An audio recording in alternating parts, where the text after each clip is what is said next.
I will put the agenda into the chat as well.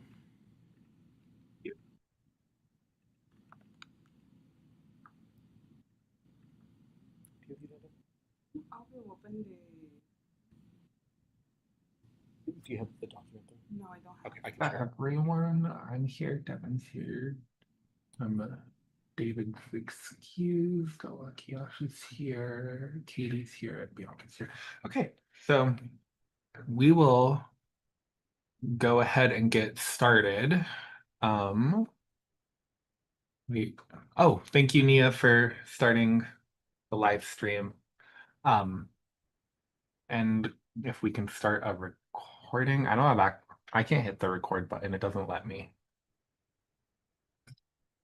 Okay, thank you. Okay, so, oh, thank you for that also, Nia.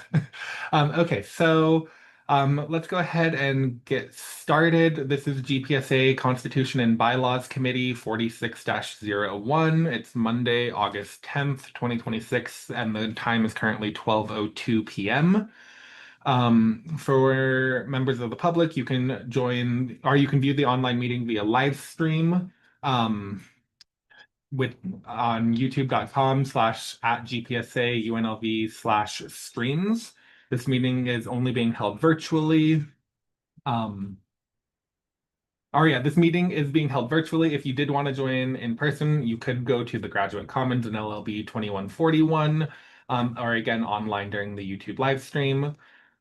We will move into a period of roll call really quick. Me, Trey Curtis Brown, chair is present. We do not have a vice chair at the current moment. Is our Director of Legislative Affairs, Devin Lopez, present? Present. Perfect. Is our Boyd School of Law representative, David Elder, is excused from this meeting. Greenspun College of Urban Affairs, Lakiasha Hollingsworth, are you present? Present. Thank you. And then our Graduate College Interdisciplinary Graduate Programs, Katie Raquel. Present. Perfect. And then College of Liberal Arts, Bianca. Present.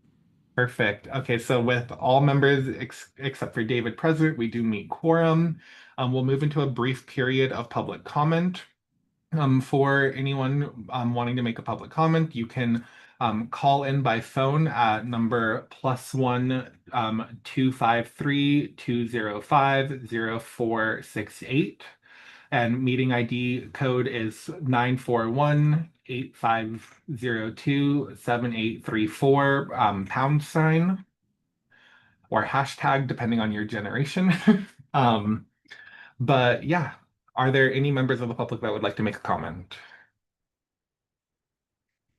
Okay, not seeing or hearing any. Devin, there wasn't anybody in person over there, was there? No, it's just Bianca and I here. Okay, perfect. So then we will go ahead and close public comment. And we will move into item number 3, reports and recommendations.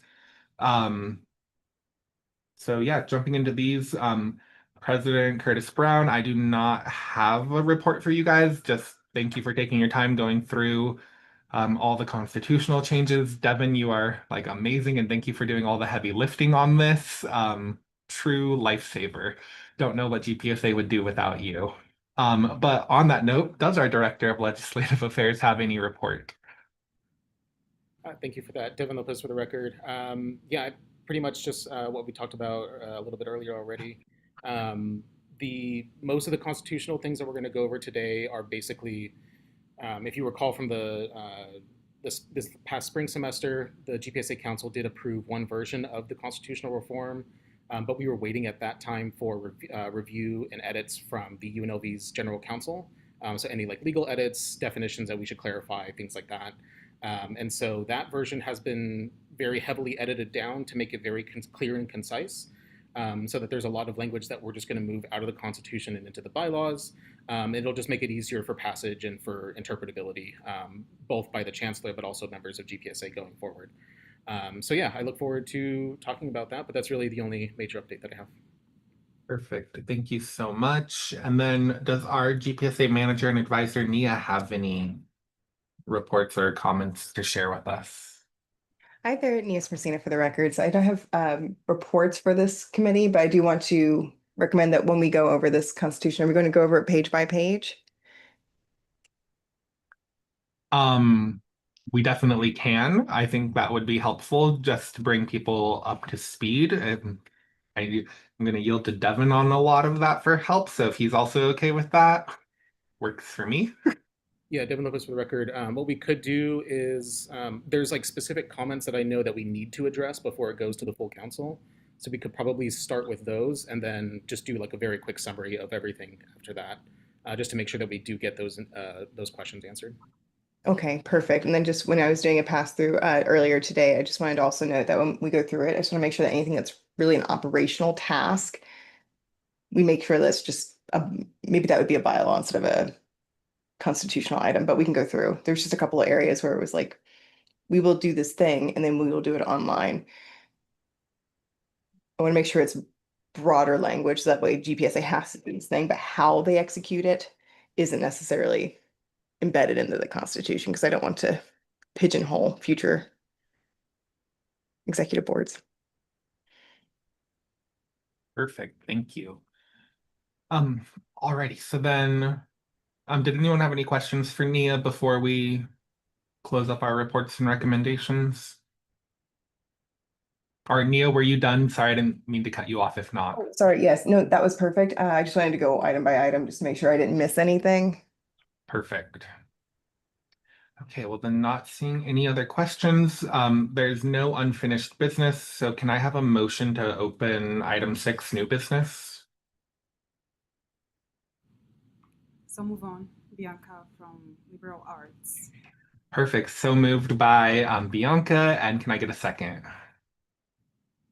I'll second the motion. Perfect, and seconded by Devin. I guess really quick for the record, all in favor, please say aye. Aye. Aye. Aye. Aye as well. Any opposed? And any abstaining? Okay, not seeing anything. We'll move into 6A, which is the election of Constitution Bylaws Committee Chair. So we will open this up for any nominations or self-nominations for Constitution and Bylaws Committee Chair for the 2026-2027 academic year. The chair shall be responsible for presiding over committee meetings, coordinating the committee's work, and reporting recommendations and actions to the GPSA Council. And then subnote, just upon election, the newly elected chair will immediately assume the role of chair and preside over the remainder of this meeting. And then I will hop out as a non-voting member so that you guys can meet quorum and meet without me always needing to be here. So yeah, but do we have any nominations or self-nominations? I can open it up to anyone. Devin Lopez for the record. Yeah. So I am willing to take on the role of chair. I was chair of this committee last year. I feel like I'm quite well versed with the Constitution and bylaws at this point. If someone else would like to take on that responsibility, I'm more than happy to pass on that office. But yeah, again, I'm more than willing to take it on again for this year. Perfect. I also would love if you were our chair of Constitution Bylaws. For everyone who doesn't know, again, Devin was chair. He was our last president. He also did like a lot of the heavy lift on our Constitution and our bylaws, so it makes a lot of sense. He's also our director of legislative affairs now, and I literally don't know anyone who knows our bylaws better or our Constitution, but yes. And if not, are there any other nominations? Okay. So not seeing any. I guess, Devin, do you want to make a speech at all? Are you good just moving to a vote? I Not to throw you on the can spot. answer any questions if there are any. Otherwise, I feel we're good to go to a vote. Okay. I'm not seeing any comments or anything. So if I could have a motion to approve Devin Lopez to be the committee or the Constitution and Bylaws Committee Chair. Bianca Mifei. So move on. Perfect. Moved by Bianca. Can I get a second? Second. Perfect. Seconded by Katie. And all in favor, please say aye. Aye. Aye. Alrighty, any opposed? And any abstaining? Ready. Not seeing any. Devin, you are our new Constitution and Bylaws Chair. Congratulations. We're so excited. I will let you just take over the rest of the meeting. All right, thank you so much, President Curtis Brown. So yeah, I will go ahead and move directly now into item 6B, which is the election of a committee vice chair. If no one wants to take on this position today, that's fine, but we would definitely like to have at least a vice chair elected by at the end of the next meeting that we have. But essentially, the committee vice chair is responsible for taking the minutes of the committee, dealing with any notices of member absences, filling in for the chair if the chair is ever unable to make it to a meeting. But for the most part, I will try to schedule meetings so that I can be there as chair. But yeah, if there's any questions about this position, I'll go ahead and open this up for anyone that might be interested in the position, or if not, if anyone wants to self-nominate or nominate another person on the committee, we can go ahead and entertain that motion as well. But I'll just go ahead and open this up for any discussion in case there's any questions.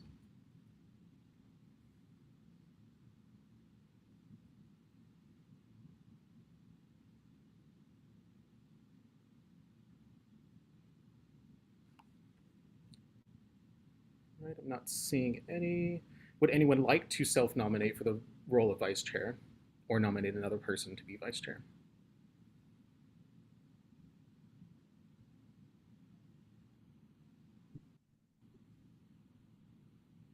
Hi, President Curtis Brown, for the record. I would like to nominate Bianca. I think she would do a really good job. And she always has lots of comments in council and emails me quite often. So I very much appreciate all of your hard work and back and forth. I think you would be a great vice chair. It was so random. I wasn't expecting that at all. But if you see me as a person qualified to be in that position, all right. Yes, if you're comfortable, our President Curtis Brown, for the record, if you're comfortable writing meeting minutes and doing that type of work, I do think you would be great at it, but definitely your call. I can do that. I can do that. I can. You'd like to take it on? Yes, I can do Okay. that. So then if you would like to appoint Bianca as the vice chair, I will entertain a motion from any committee member to appoint Bianca as the vice chair for the 2026-27 academic year of the Constitution and Bylaws Committee. Katie Brickrow, for the record, motion to appoint Bianca as vice chair for the year. Thank you. Motion made by committee member Brookerell. Is there a second on the motion?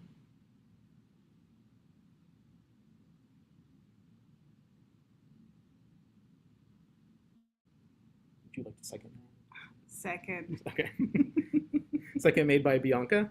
All those, we'll move into a vote on the election of the vice chair. All those in favor of appointing Bianca as the vice chair for the academic year, please say aye. Aye. Aye. Any opposed, please say no. Any abstentions, please note your abstention. All right, and that motion passes unanimously. Thank you, everyone. So we now have our chair and vice chair available to answer any questions as we move through the year. I'll get you up to speed on all the vice chair stuff after the meeting, but we'll be good. We'll be good. All right, so we did have two action items and one information only item. We're going to try to get through item 6C as fast as possible today. But this is the constitutional amendment or constitutional reform item, where essentially we wanted to make sure that the committee gets through all any final edits that we want to include with the reforms before it goes to the full council later this week. And so are you all able to see my screen here with the red line version of the Constitution? Yes. Awesome. All right, let me know if no one's able to see it and we can get the document sent over directly to you. But generally, I'll just talk about like a quick summary of what's going on here. So like I said earlier, there was the version of the Constitution that was approved by the council back in, I believe, the April council meeting. But we did get some extra edits and recommendations from Peter Goetz, who is the UNLV general counsel working with sort of like the legal side of UNLV. And so he had a couple of recommendations to make sure that our Constitution isn't like a violation of the US Constitution or like anything that we just overlooked somehow. And so I will first go through this document. Any area that I have highlighted with comments are things that Peter either had a question about or wasn't very clear on what the language was supposed to be getting at. So we can just do a quick discussion here, vote on an amendment if we want to actually include it, take it out, change the language, whatever you want to do with it.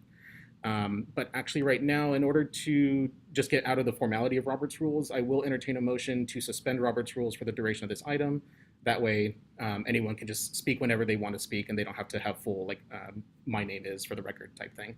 But yeah, I'll entertain a motion to suspend Robert's rules.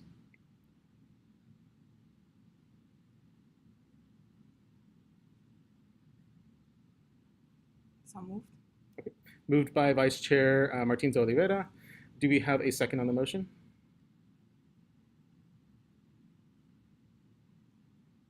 Second. Thank you. Second made by Committee Member Bricarel. All those in favor of suspending Robert's rules for the duration of item 6C, please say aye or yes.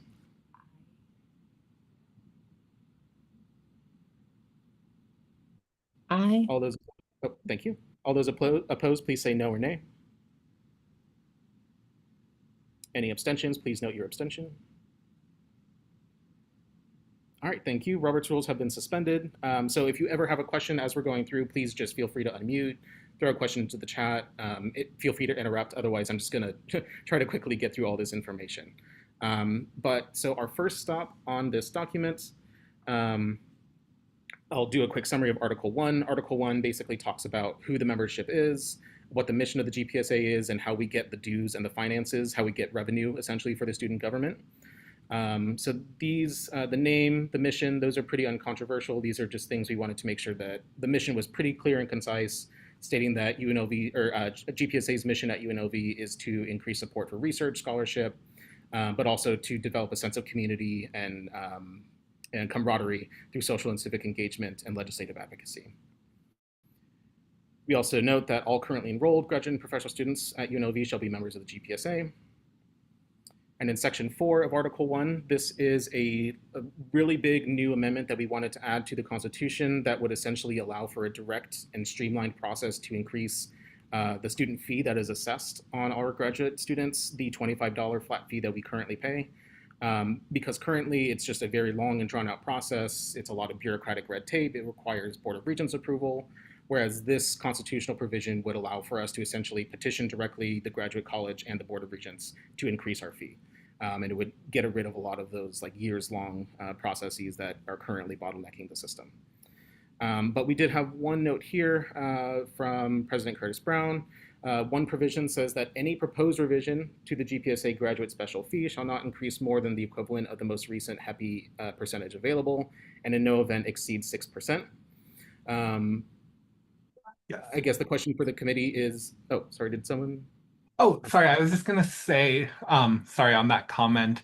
I think that this is really good language to have and really important for us to have, but I worry about it being enacted right now just because we're at a point where we haven't had a fee increase in so long. I think this language would be good after we've imposed a fee increase language, because then it'd be similar to CSUNs, but we'd at least have like a little bit more money to build that new percentage based off of, if that makes sense. So I think it's great language. I just think that we should have a fee increase go through first and then have this language kick in, because at that 6%, that's only going to be about $1.50. So I just think that GPSA needs a little bit more money in the interim and then proposing this language. Got it. So would you want to alter this so that we just get rid of this entire clause, or would you want like extra language stipulating? I guess that's a good question. I guess if we have this constitution approved with this language and the chancellor's office says it's like approved for starting fall 2027, then because I think that's like the appropriate timeline for this constitution to be fully enacted, just because of the elections and everything that are coming up. So, that would have to come up with all of council. I think that if we have this being enacted in fall of 2027, then we could keep this language, because then we'd still revert to our current process for doing a fee increase up until that time. But yeah. Go ahead, Nia. Oops, sorry, I had to unmute. Yeah, so it was just that because it has the $25 currently written in, and then the 6% limit on fee increases for GPSA's graduate student fee, it would make they would only be able to increase it to 26.50 because the both are in there at the same time right now. So GPSA knows that they need a fee increase beyond the $26.50 up to. It's more likely going to be like a $30 to $40 fee increase and then have this language in there. Get it caught up and then put language in to streamline the fee process. Got it. So would you prefer then that we just strike this language from this version and add it as a constitutional amendment like it next year? Yes, we'd have to find a way to make sure that that is saved to carry over to the next Constitution and Bylaws Committee. Maybe some kind of a memo or something that was just saved. Got it. Okay. Yeah, just something that's saved, like we're striking this because GPSA did a larger increase than 6%. Mhm. And then we recommend that this gets added. Okay. Is there anyone that would be opposed to striking this language then for the version of the Constitution that we'll propose this year?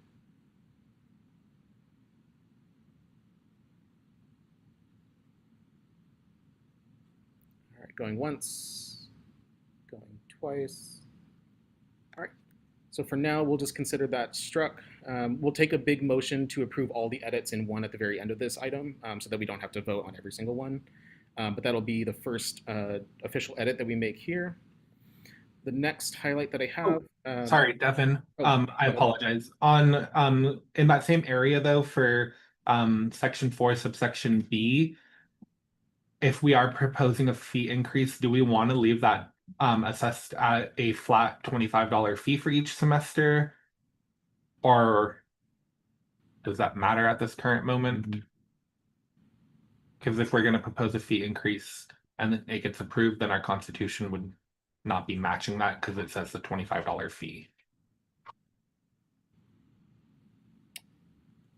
Do you think we could just strike out the $25 and just note shall be assessed a flat fee for each semester in which they are enrolled?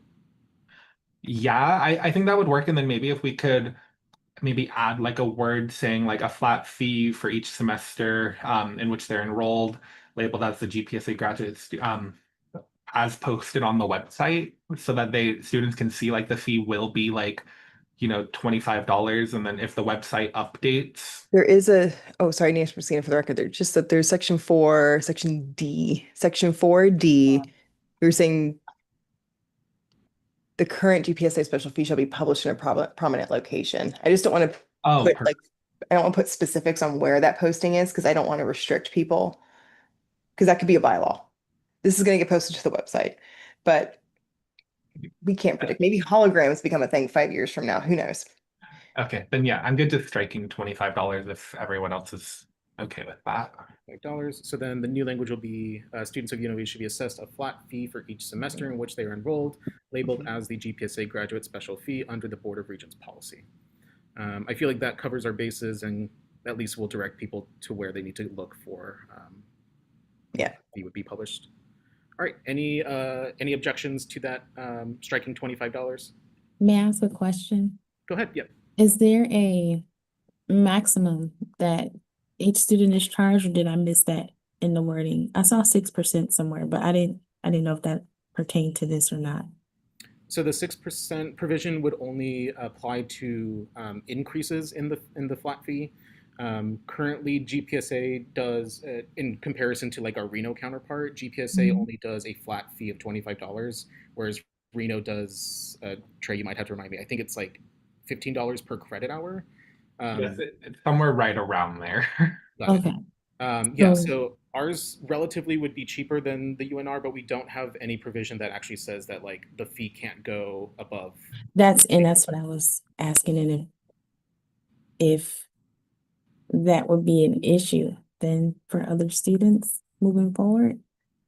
Like we don't have I know it's going to be posted in a prominent place, but we don't have a dollar amount, or do you know what I mean? Like it could be $150, Is that I do think I see where you're coming from. So the fee, we do mention it on the website. I do believe it's posted on the website right now, just in language, but it's also in something called the Procedures and Guidelines Manual for all of the institutions of higher education. So every Mhm. single fee that gets assessed to a student is laid out in there and the dollar amount exactly. So Okay. students need to know where to go, and that's a public document. You can find it online on the Board of Regents website. We try to message that this is the space to find things, but it's one of those things you have to message kind of like Right. every year. You don't need it until you're looking for it. Mhm. But GPSA's fee does have to go through a pretty significant process. So if it changes, it can't just change willy-nilly. It has to go through the university, has to get recommended to the regions through the university, and then the chancellor ultimately has to approve it Okay. Sounds because the good. Board of Regents basically hot potato it over to the chancellor for approval. So it Okay. goes through a long process and it has to go to a vote to the student body. Perfect. Thank you. Yeah. All right, awesome question. Do we have any other questions or issues with this change?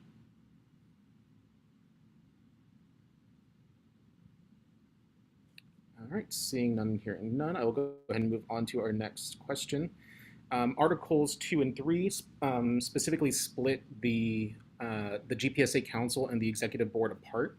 The way the current Constitution is written is it's essentially there is the Council of Representatives, and overseeing the Council of Representatives is the elected Executive Board. This is a very unique sort of situation or style of representation. Like CSUN, the undergraduate student government at UNLV, has separate legislative and executive branches. Our counterpart at UNR has separate executive and legislative branches. And it's sort of uncommon for whoever is like the president to also oversee the legislative duties of the body that they are president of. And so that's basically the premise of Article 2, where we establish that the GPSA Council will act as a legislative branch to enact policy statements, resolutions, memorandum of understanding, things like that, and to make it specifically a body of a body that represents the voices of the students, rather than a body that is carrying out the actual legislation adopted by the council. And so the first question that we have here. We are also moving from the large 51-member council system down to college level representation, where there would be 25 seats rather than 51. And one of the questions that we wanted to address here that also came from Peter was essentially, when do we want these elections to take place for the council specifically? Do we want to align those with the executive board so that they're elected in spring and begin their terms in May, serving for 1 full year? Or would we like to have it mirror the undergraduate government, which does their elections, I believe, around September or October? I was thinking about this a lot last night and sort of thinking when we could reasonably get students to run for office if we were to put it into the fall. I don't know if enough people would be aware that this is an option that they have. But if we were to align it with the executive board elections in spring, that would allow students to both understand what GPSA is after being at UNLV for at least a year, but they know that when they run for office that they are going to be in that office for a full year. So they have to know that they won't be graduating in like fall early, or if they do graduate from early in fall, that there would be an expectation of a vacancy to be filled. But with all that in mind, is there any particular way that the committee's feeling about what semester or timing that we want to apply to these elections? Go ahead, Trey.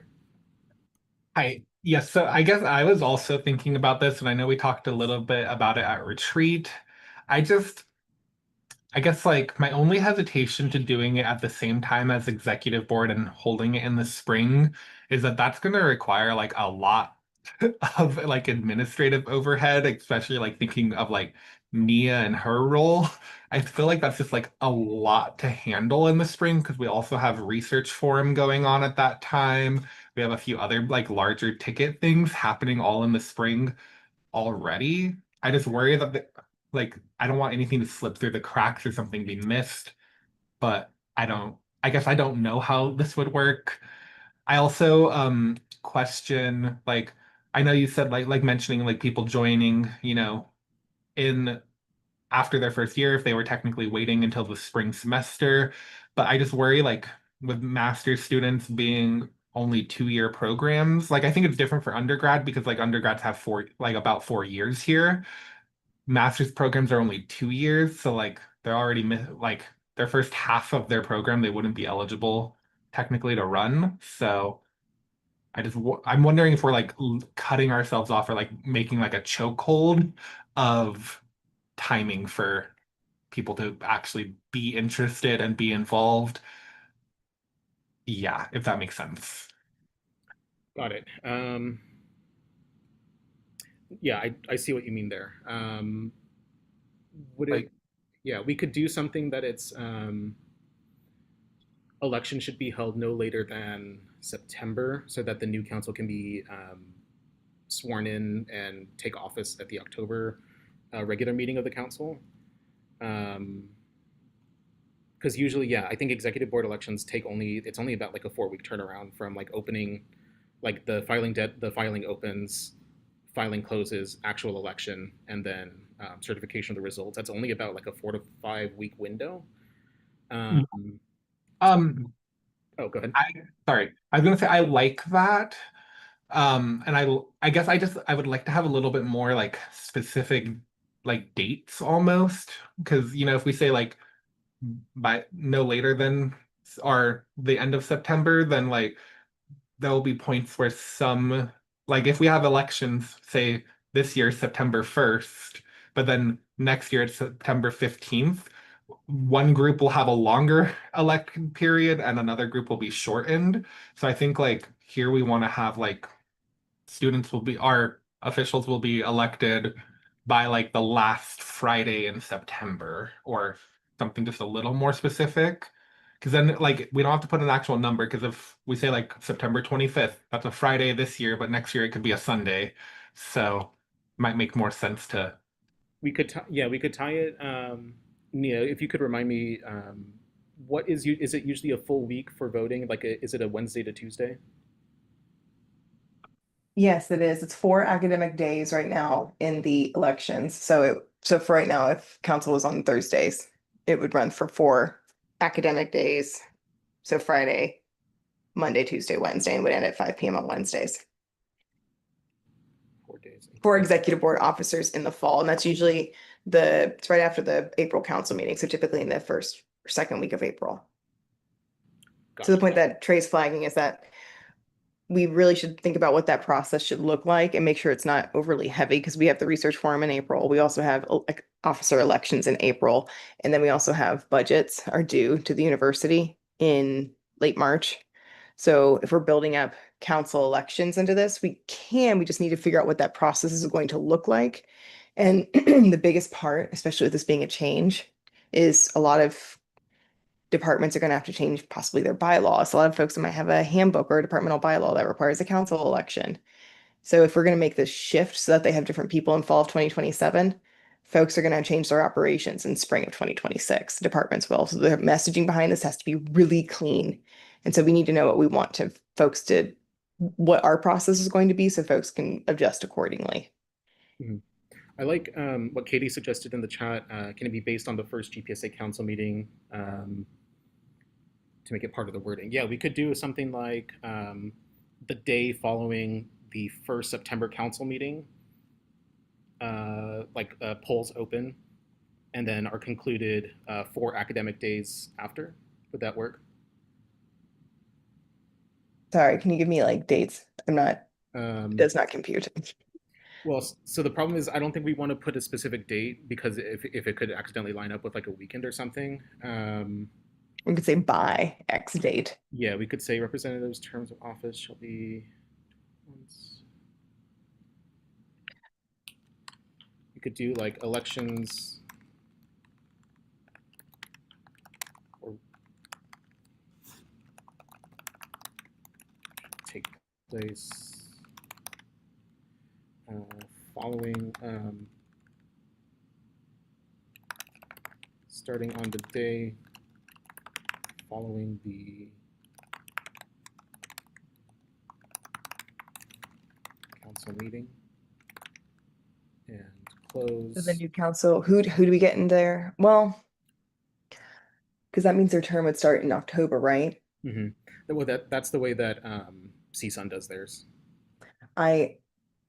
Going back to Trey's point about we have some folks with 2-year master's programs. It's messy to put it in the middle of a fall semester. If we have somebody, because we have a lot of folks who might graduate even over the summer. Could we do this process over the summer? Sorry, I'm just thinking maybe. So if we have somebody who starts a master's program and it's only 2 years and they start in September and they learn about how all of this works within the first couple of weeks. Well, and we could have it start If we at did the it in October.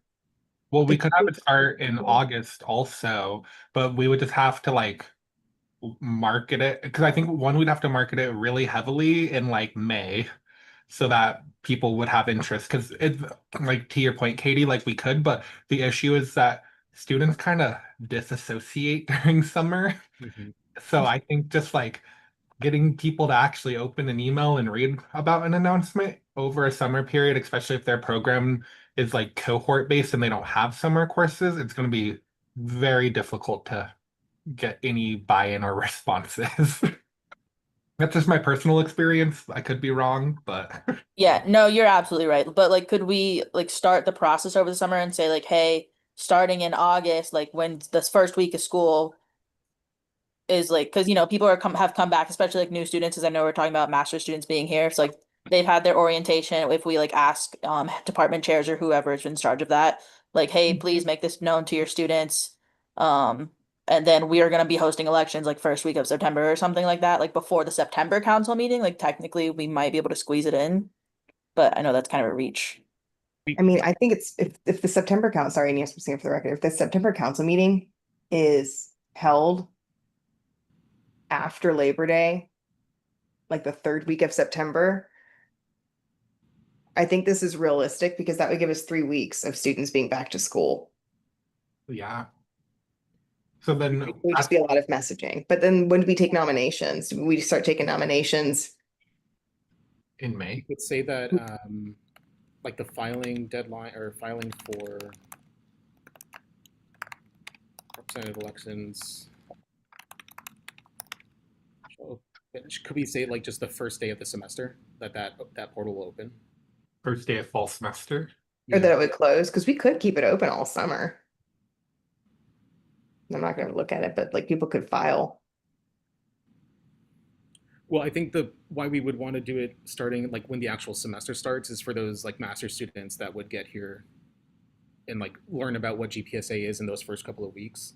We could keep the filing deadline open for maybe at least just the first week of up School. through and until the first Friday of the first week. Yeah. Yeah, I agree with that. And then we could have it that elections will open the 3rd Tuesday of the semester. That way it's just a consistent day of the semester every year. It would give Should it be the Tuesday oh shoot, that's not right. Hang on, sorry, I got my meetings dates mixed up. So no, you're good. GPSA meets on Thursdays currently. And we want those people at the first GPSA meeting of the semester, right? So it would need to be the 2 weeks prior to that, like the Tuesday, 2 weeks, like a week and a half, basically, I guess. Oof, okay, I'm just thinking about turnaround. If we have a lot of people filing for election, like in this example for right now, Labor Day is on Monday, September 7th. So that means elections are opening on Tuesday. Filing would theoretically close on Friday, and we'd have an election on Tuesday. Oh, sorry. That's physically painful. There's literally no window for working hours to actually set up the election. So I was thinking something like filing is open from first Monday to first Friday. Of the term. Elections Commission. Oh, sorry about my typing. Meets in the 2nd week to vet, to basically do our vetting of candidates to make sure that they meet our standards, and then the actual election.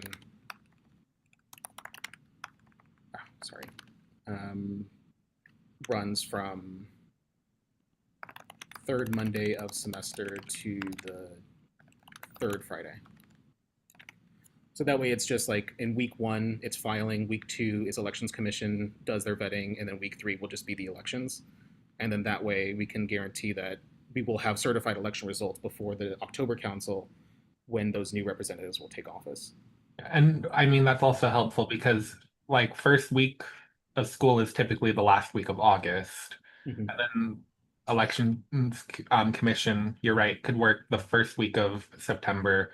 Elections would be the second week of September, like just kind of like putting it on a calendar thinking. So then we Who's- could, Who's on council for September? The new people who just got elected? It would be the outgoing members. That's how CSUN organizes theirs.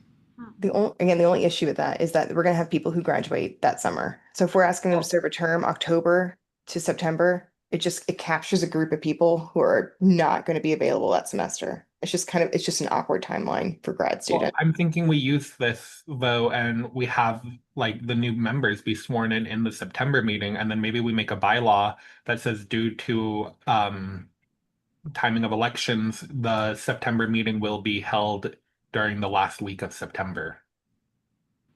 Oh, yeah, that could work. Because Make it so then that it's We could say within the last 2 weeks of September, just last 2 weeks, because then that would give you, because depending on how the calendar shakes out. yeah. Or it could even be like, I recommend that the filing opening date should be August 1st. Instead of it just being open for a week, give them more window, August 1st through the last Friday of the first week of school. Because that first week, people are going to forget to file, it's chaos. But if it's August 1st, it will limit folks over the summer who might end up graduating early or who change their timeline or So would you want filing to be open? So sorry, you said start August 1st or end by August 1st? I think it should open August 1st and then Okay, end August 1st. the Friday of the first week of school. It could be vetted for a week. I'm not really sure what we're vetting at that point, but we're, I guess, making sure that they're actually students. Right. yeah, enrolled in. Yeah, are you really here? Are you are you a real person? Somebody who's trying to like hash the elections? Anyway. Hmm.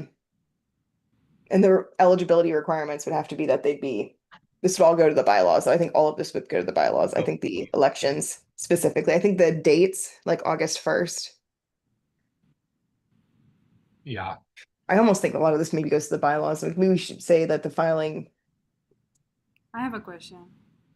yeah. Yes, please. Why not putting the first business day of August? Because I don't know if it's like on the weekend. You know what I mean? Dates are easiest. Like we have our cap and gown program, so that opens that application opens September 20th and February 20th. Okay, okay. If it's on a weekend, Yeah. sometimes you can It's just fair. pre-schedule it. But it makes everything easier if it's one date. I see. I can put it on the website, it's evergreen. So then maybe so a lot of this language we could just kick over to the bylaws then. Would we be okay with adopting something like, I'll just delete this for now. But the question that we originally had was representatives shall be sworn in at the first GPSA council meeting following the certification of election results. Do we want to change that with the GPSA representatives shall be sworn in at the September GPSA council meeting? I think it's critical that I know CSUN operates in October. I think graduate students need to operate in September. September, okay. It's just too tight of a turnaround. And then my other question would be, we don't want to prohibit people who serve fall, spring, and summer. Like sign up if you're going to do fall, spring, and summer. But a lot of folks might get the opportunity to graduate in the spring. And of course, if they're going to get that chance, a lot of folks will take it. So what contingency does GPSA want to have in place if people graduate? Just let it be vacant? Should we tie it in with the executive board elections? Like we know in advance that this person's going to be graduating. Add it to the executive board election cycle. We could do that. That wouldn't be that much work. Yeah, in the bylaws, we could authorize special elections for summer if there's any vacancies that we know are going to occur leading up to summer. Yeah, so I guess that would work. We could have something that says like in the bylaw, council representatives will report their expected graduation date so that we can preemptively fill that seat in a special election held during the same period as executive board elections. Mhm. So that could go into something that's an etiquette with the council. They need to let us know. That could be a duty of the secretary. That could be under the secretary's responsibilities. And then this would just be executive board elections, Yep. as well as any council seat vacancies. Yeah, I like that. So that would all be bylaws then, right? No additional changes here. So can I, let me look at the language again. Sorry. What do we have? What is the core that we need here? It's going to be 25 seats with elections Yeah, so the appointed current by language September. for the composition and election, we just have that the GPSA council shall consist of 25 representatives, shall be directly elected by their electoral districts, which somewhere else in the Constitution it says that the council has the power to designate what those districts are. We also struck out that representatives shall be sworn in with like vague language. We struck that out and replaced it with shall be sworn in at the September council meeting. And then the question now is really for the Constitution. The only question is, when do we want their official term to be? Do we want it to just be like September council meeting through the following year's August council meeting? Yeah. Okay. I think that makes the most sense.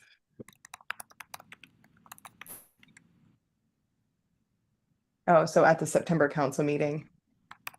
Yep. So they'd be sworn in September, and if they're not graduating in May, then they can keep their seats until end of August or whatever the August meeting is. So And then representatives' terms of office shall be 12 months, beginning at the September GPSA council meeting and end at the adjournment of the August GPSA council meeting, so that it's clarifying that it's going through the August council meeting and ends after adjournment. You know what? Let's say August 31st, because what if the president needs something, a special meeting, and they had his council meeting on August 8th, and they're like, no, Constitution said my term ended, but you needed a special meeting by August 30th. You have nobody to talk to. In fact, there's still a stay period where between August, it'd be September 1st until September council meeting, where you would have no council to lean on for any kind of legislation emergencies. Right. So what happens in that window? So would it make more sense to say beginning at the September GPSA council meeting and ending the day prior to the day prior to the following year September meeting? Even if they graduated? Well, if you graduated, you're not That would just be a a vacancy. graduate or professional student, so the seat would be vacant. I see what you're saying. So yeah, this would apply to only those people that are eligible to stay on or like to run again. Beginning at the September council meeting and ending on the Day prior. day prior to the.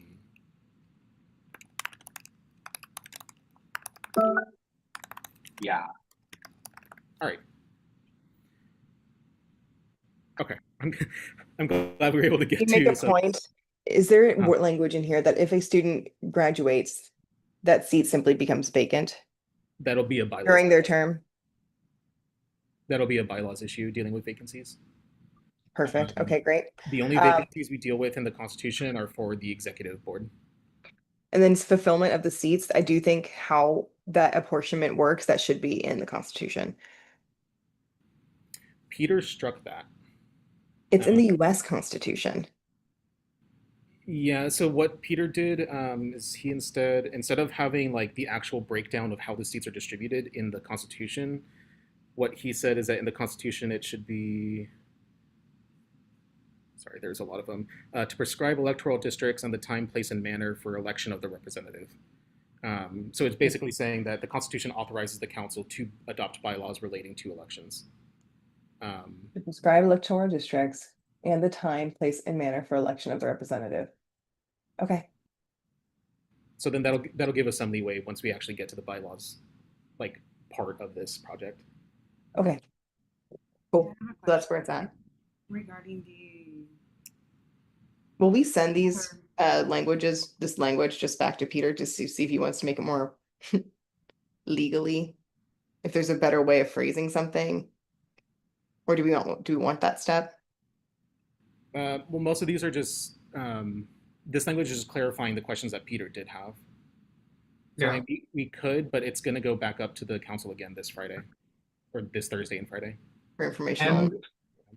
And because the Board of Regents, like, it also goes to Alyssa for quick review to double check. The president will double check it, and then it gets kicked up to the chancellor. So, I mean, there will be eyes that at least skim it or allegedly skim it. We have a question in the room. So, does that mean that we don't have to elect council for the summer? That would be another bylaws issue. Yeah, like in the bylaws, we could stipulate that there could be special elections in the spring for anyone that we know is going to graduate, and therefore not like that seat would be vacant during the summer. But yeah, for now, I think this is all we really need for the Constitution, because the Constitution is just going to be like broad, overarching themes of what we want to enact, and then the bylaws will be like, how is it actually carried out? Shall we put just to safeguard, like bylaws? We'll see any. In the March-April version of this, I did have a lot of clauses in there that said like this process shall be outlined in the bylaws, and I Peter see. also struck that, and so Okay. that's kind of implied. Right. Go ahead, Katie. I just have a question about the summer council issue, because like I guess how many people do you expect to be like, do we graduate every year? Like, is that going to be an obnoxious process if we need to do like, if we have 25 people and for some reason half of them are graduating, then we're doing 12 special elections. Is that going to be a headache? Or is that not how that works? I think could it be a headache. will be a headache, but we also don't know who's It graduating. will be a headache, let's be real honest.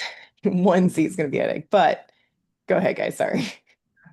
I guess it's just like we'll never know how many it's going to be, because like if we weirdly have a council of 25 PhD candidates, then they could be there for 7 years technically, or however long it takes. Or if we have a year of all master's students who all joined in their last year, then we would have an entire council that we'd have to reappoint. So And Yeah, once we get do you feel like that's like a balance? Like, is it easier to do that than to just elect a summer council? I know that we like have a hard time electing people either way, I guess, but yeah, sorry, I don't mean to talk too much, but I guess I just feel like it's already difficult to fill an entire summer council and send out all the announcements already. So it would just, I think it'd be, either way, it's going to be difficult to make sure summer's filled. But at least if we have 12-month elections, people will hopefully still be there. And if not, we just have to fill in a couple rather than making sure like everyone on council is already going to be there for the summer anyway. And the terms of office will also be advertised, so it should hopefully weed out anyone that like knows they are going to graduate early if they were to run for the office. So hopefully all that should weed out a lot of people that won't be there for the full term. But again, it's a good question, but it should be something that we address in the bylaws about like actual process of filling vacancies, because we could do either a full special election in the spring alongside the executive board, or we could also allow for like a joint process where like a dean of a college could appoint someone to a vacancy, and then the council approves that appointment. There's a couple of different ways we could go about that. But yeah, no, really good question though. Something to consider. Do we have any questions on these couple of clauses before we move on?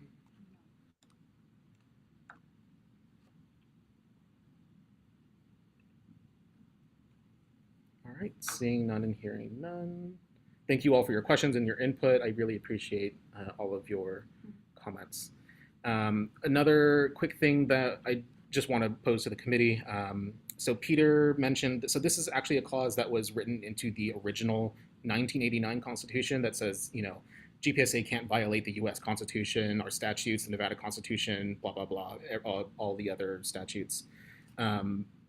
Peter said that it's sort of redundant that we are already subject to these laws, but I feel like it's good just to keep it in the Constitution just as a reminder to the officers, to the council, like, hey, you're still subject to the jurisdiction of the Nevada Constitution, the U.S. Constitution. So I guess just simply, do we want to keep this clause or do we want to strike it for ease and clarity? I personally like keeping some of our constitution, like even like the super old stuff, so people can see like it has been updated, but like we've kept some pieces of it. So Mm. kind of like the just like the historical tracking of everything. So Got it. You know, Yeah. I was kind of feeling the same way, that it's just like it's good to show that we're not just getting rid of everything that GPSA has had for years. But yeah, I think keeping some of the original language is good. Any other comments, strong feelings about this clause? I don't personally see any issue with keeping it, so. Okay. All right, then I will consider that resolved. Thank you. All right, and then we are also creating in this constitution a separate position of chair of the council. As you all probably know, the president of GPSA is by default the chair of the council. In no democracy that I've studied or that I've even seen in student governments in Nevada or even California when I was there for undergrad, the elected president, is never also the head of the legislature. Those are two very separate political entities or offices. And so the chair of the council will be someone that is elected from the ranks of the council itself. And we offer the appointment of a chair of the council.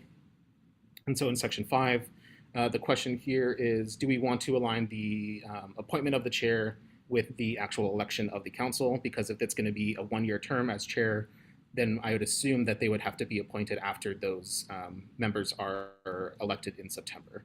So I guess, do we just want to align that with September here?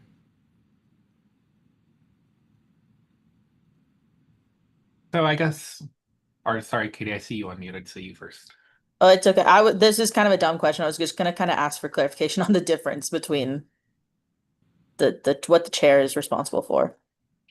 Got it. Yeah. So the chair of the council, their responsibilities are essentially to deal with agenda creation, presiding over the meetings themselves, dealing with any issues of like members that are going to have to resign, step down, any vacancies that might occur.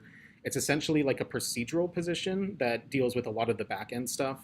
And currently, those powers are joined with the president's powers of being also like the person that goes and talks to everyone on campus. So like one of the issues that I came up across during my term as president was just like I had this behemoth of council to deal with, but at the same time I also needed to be like in the rooms with President Heavey, Provost Corrigan at the time. So yeah, that was sort of my rationale for creating this chair of the council position that as separate from the president. Does that answer the question? Yeah, so it's over like the whole council, not like this specific council Correct. Yeah. committee. Yeah, It would gotcha. be, yeah, they would be the head person of the council. Go ahead, Nia. Sorry, so I'm trying to get the map the timelines. So executive board gets elected May 1st, term runs through April 30th. We have the May meeting. Right now, the transition happens that the president of GPSA chairs the council meetings. May functions as a transitional meeting. The chair gets elected. When does the chair get elected again, or get nominated and elected at the May meeting? That's the question that we're dealing with, is like, when do we want that? Because I'd assume that if we're electing representatives in September, if that's what we just adopted, that we could just have it that at that first meeting, just like we did today with like appointing me as chair, that at that first meeting, the council will get to decide who their chair is for the year. For the following year. So I guess like my question is just like, do we need to have like language in there? Because like I guess like two parts to it. So one, what happens if nobody wants to become chair? And like two, who's going to run the first meeting when there's not a chair appointed? So like should there be like, and maybe there is, but do we have language that says like the president will chair the first meeting of the fall semester until a chair is appointed? Yes, very great question. So section 5B, we have the provisions for the chair pro tempore, or the presiding officer in the event of the chair's absence. And so the language that we do have is, except as provided for in subsection 2, which I'll say in just a second. In the event of the chair's temporary absence or vacancy, the secretary shall assume the duties of the chair. And then beneath that, the president shall take over the first, or shall preside over the first May meeting or whatever meeting we decide of the GPSA Council until the appointment of the chair.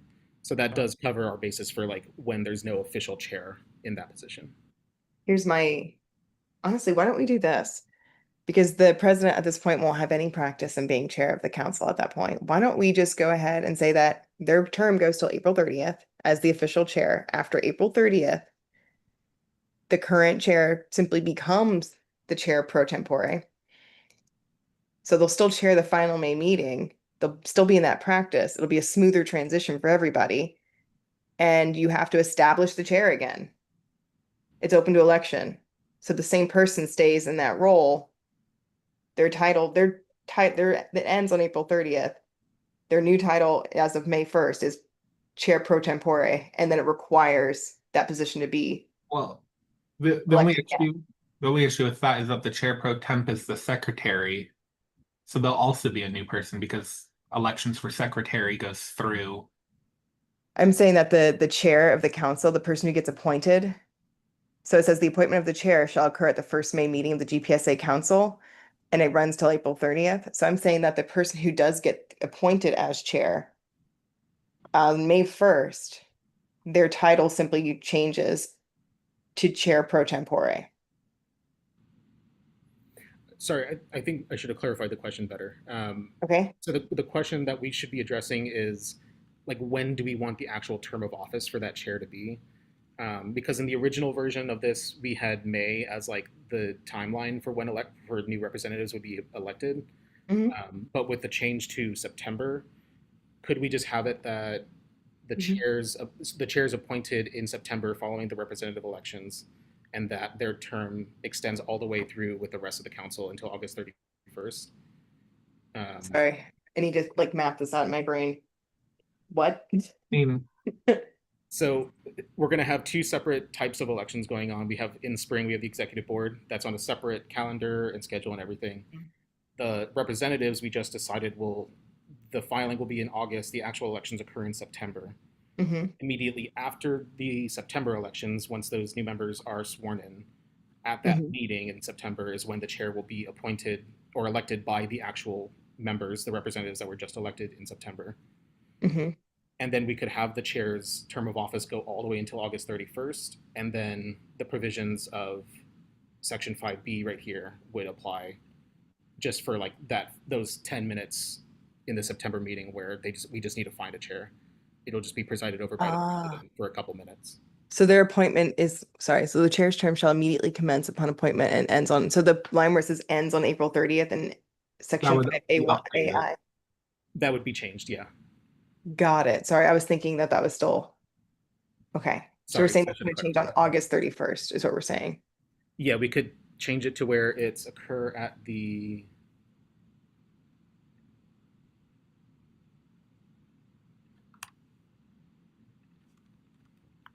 September.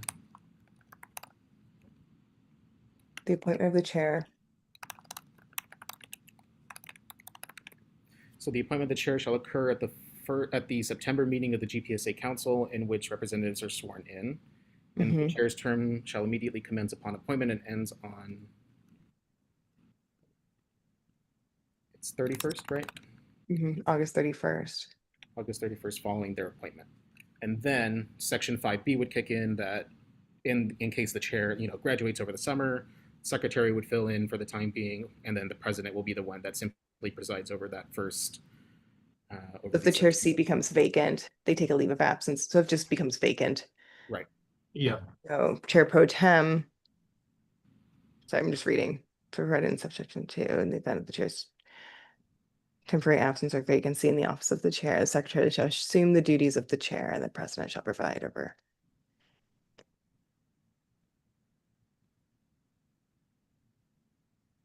So why is the secretary assuming the duties of the chair, but the president resides over the meeting? No, so it's just saying that chair pro temp, which is secretary, would preside. Like if the chair graduated in May, they would be the secretary or chair pro temp would be the chair of the committee all summer. And then just on the first meeting that we're doing appointments, similar to like this meeting today, I chaired the meeting until we had a chair election. But I just think it's a weird shift of officer duties. If the secretary's been doing it all summer, why in the world would we switch to another human? well, I You wanna think just keep it secretary for both then. It's just clunky. Like they're already doing it. Why would we just throw in another human? What's the purpose of that? And then they have to get retrained. They're probably nervous. yeah, The I full mean, new council. so I mean, like to me, I think like yes, the secretary or chair pro temp could just keep doing it. I think that's fine. I I guess yeah, I don't know why it doesn't have to be the I also president. don't know if it should be the secretary because the secretary has to take the minutes. They have a very Well, heavy job. the council can also delegate the power of minutes to another person in that event. We do have that clause. Yeah, the chair pro temp could just pick someone to do minutes if no one volunteers. Yeah. Is there a specific reason it doesn't go over to the vice president first? I think it should be told. I don't want volunteers because it's Well- messy. I want people to be told what to do right off the Well, yeah, bat. but it's like if someone needs to do minutes, then whoever the chair, whoever could just say, "Is anybody willing to do the minutes?" And if everybody says no, then the chair can just say, "Hi, Devin, you're doing the minutes." Right. Yeah. I'm just saying, I think it needs to be outlined here. Well, I think it It's is. gonna get, it'll be difficult 3 years from now when we have new people. And then they're like, okay, so I have to do them. It's going to be a challenge. It should just be written out. You're doing this thing. I'm from experience, it should be outlined here. This is your responsibility. You're taking this on. If you can't do it, we will then find another person. Instead of leaving it up to people because it's hard.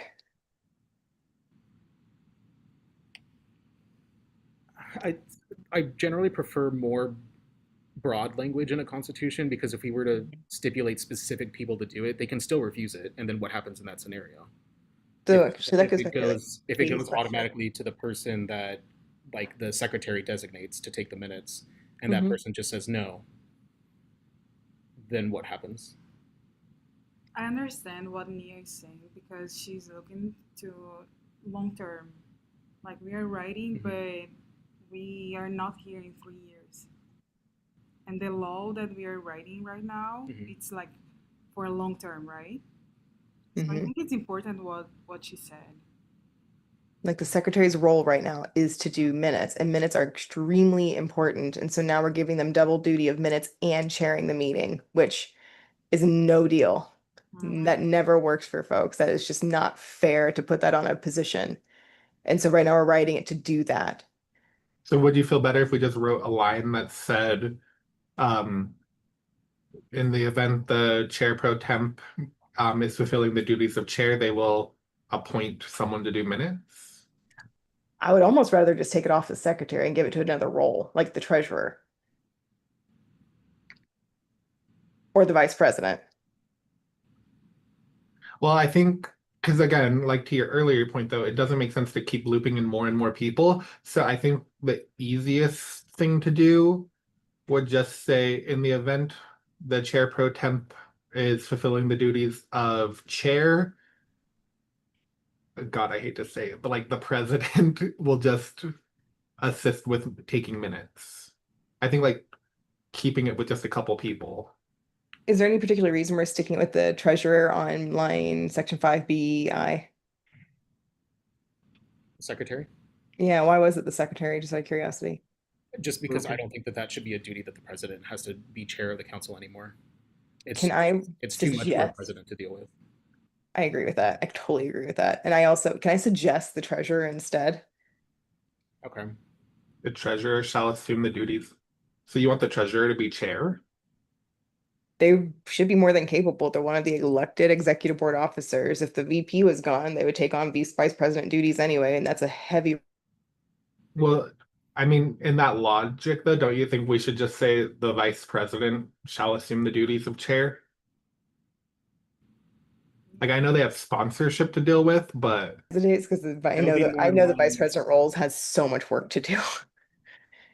And the chair, and frankly, the treasurer's role. Out of all of the officers' responsibilities, the treasurer has a very important role, but on a day-to-day basis, theirs is the lightest.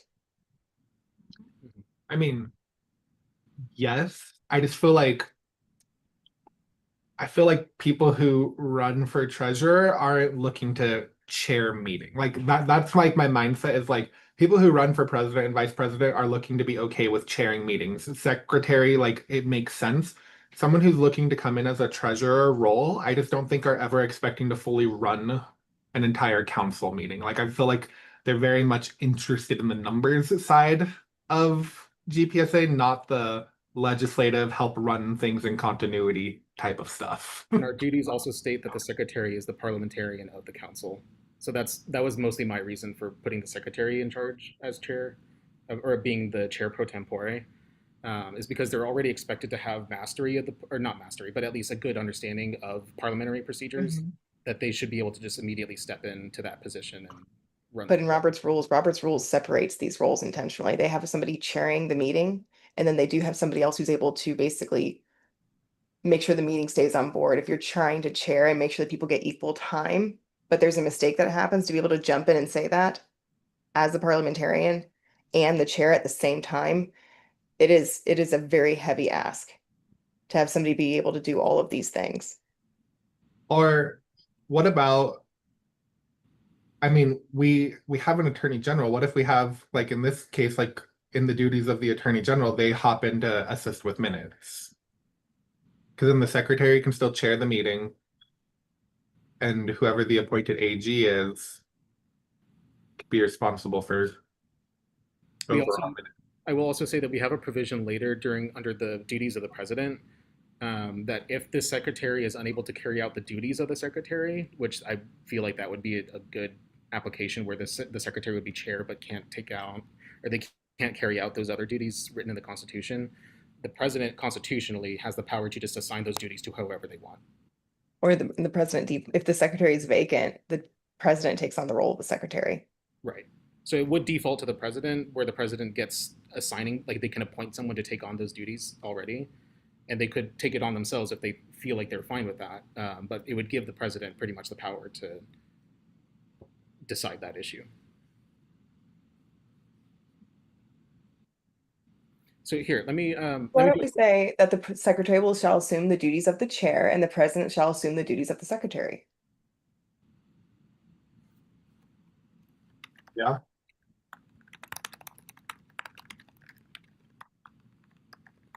Or we could just say duties of the secretary, and then those are outlined in the bylaws. Be carried out by the president. I would say with the responsibility of taking minutes to be carried out by the president or the president's appointee. Just because then if like the president's not at that meeting for any reason, Yeah, good point. XYZ happens, like it's still the president's responsibility to make sure minutes are being completed. Okay, so just for the sake of time, we do have quite a few more provisions to get through. I'll just do a quick poll of the committee. So question one, I'll just do this really quick. Are we okay with keeping the secretary with this option for the president to take on the other duties of the secretary in that event? Bianca, are you okay with that? Yes, sir. We have a yes. Lakiasha? Yeah. Good. And Katie? Yes. Got it. Okay. So we will just go ahead and keep this language for now. We can revisit it if we have time later, but for now, we will just keep these provisions. And then I think, was there anywhere else that I put may here? I don't think I did. Okay. All right. So the next question then is in section 6, subsection B, C. Trey, do you want to talk about your comment here? I didn't know if we wanted to keep this in the Constitution or not. Yeah, so I was talking with Nia about this a little bit earlier today. The meetings would, with council being elected rather than being appointed, we have to follow open meeting law for all of council. So rather than just executive boards, so we would have to have at least a hybrid option, so in-person / hybrid, because there has to be an open meeting law requires what am I trying to say? Open meeting law requires the public to be able to access the meeting in person. And open meeting law says that elected officials must meet in person. So in case that changes down the line for future groups, I was just saying that that's kind of like, that's what I was saying about operational language. This is an operational thing, and open meeting law already speaks to this. So regular meetings of the council will be just remain people that they're subjected to open meeting law. Yeah. So if they end up, maybe they change it to appoint people down the line, maybe it is an election, whatever they want to do, but just it has to be subjected to open meeting law.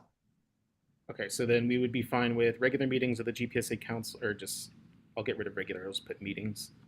Yes. Oh, yeah. Meetings of the GPSA council will be accessible according to Nevada open meeting law, Mhm. or in accordance, I should say in accordance. In accordance. Okay. In accordance with Nevada open meeting law. All right. Are we all good there? Any questions? For me. All right, seeing and hearing none, I will move on. So now we are going to get in a couple of issues with the executive branch.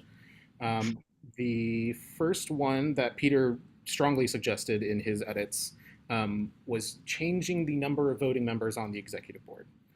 I don't really know what we can do with this right now. I offered 3 options that we can do, and his concern was mostly relating to like what happens in a tie.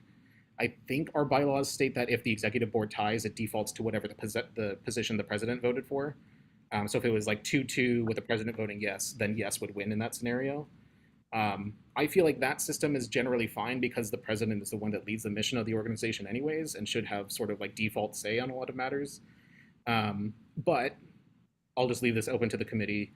Is there any concern about the number of officers? Do we want to take away voting power from like the secretary, for instance, if we're already giving them legislative duties under like a chair pro tempore position?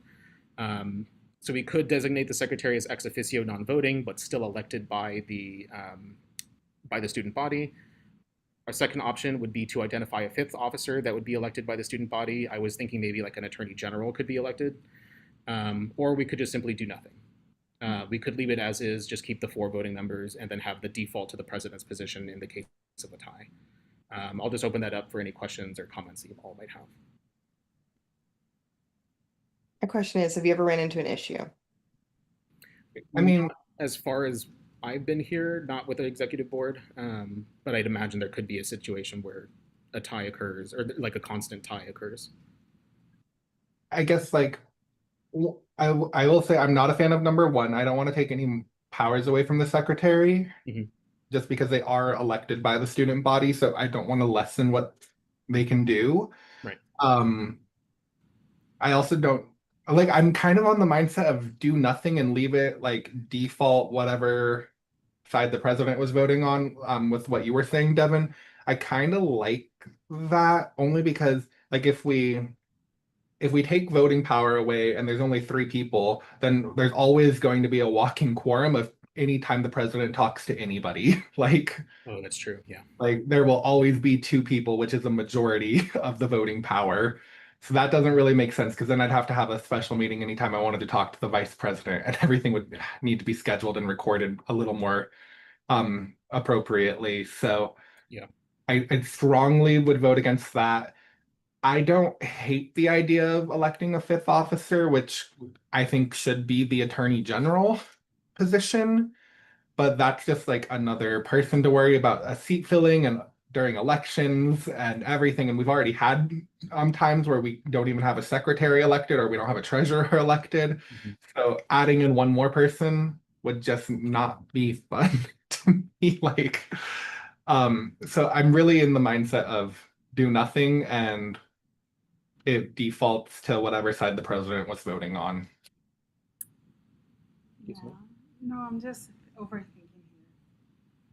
Because, I mean, it's important that we should elect the secretary, right? Mhm. But at the same time, I see the importance of having this odd number. But I feel what Trey said about having the 5th position, and it's someone that we should wait for they putting their names and they all the process in the summer. I don't know. It'd be too much of a headache, you think? Yeah. Okay. Lakesh or Katie, do you have any comments or thoughts about that? Yeah, I definitely don't agree with taking powers away from the secretary. but I also don't know what the answer is off the top of my head. So I would say then maybe, or sorry, Lakiasha. No, I was gonna express the same thing. I don't know how I feel about taking authority away, but I don't have a suggestion on how to fix it. Got it. Go ahead. In the history of GPSA, how many ties we had in the executive? None as far as I had been on the board, either as treasurer or president. What was the question? Sorry. Oh, in the history of GPSA, how often have executive board ties been occurring? I mean, we haven't had it yet in this executive board either. I don't remember this ever happening. So Okay. And frankly, if you want, I've never seen this happen. If you think but about it this way, if let's say that you guys have an executive board meeting and one of the officers can't make it, you can't meet without a quorum. So there has to be at least 3 of them available. And so at that point, if anything went to a vote, it would just simply be a supermajority because 2/3, 2 out of 3.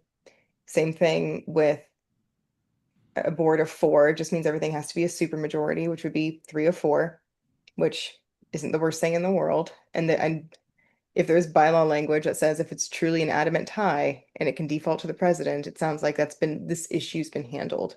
Yeah. And keep in mind, Peter reviewed the Constitution. He did not review the bylaw. Yeah.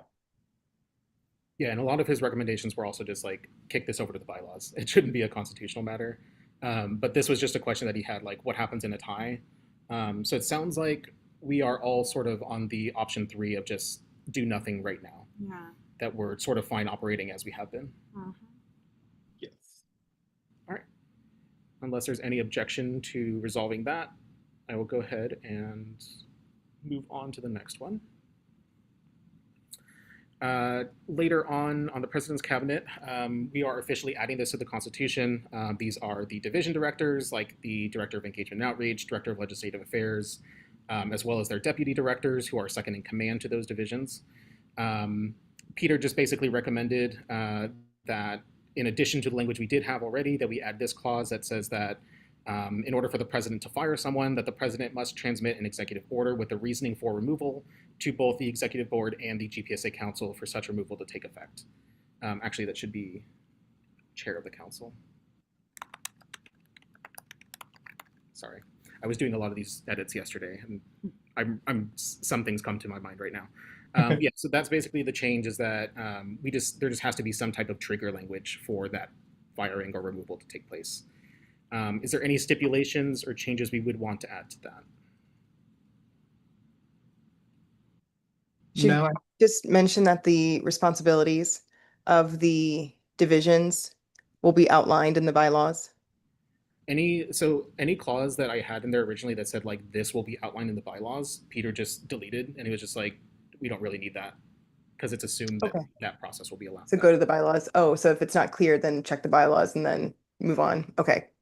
Mhm. I see what you're saying. All right.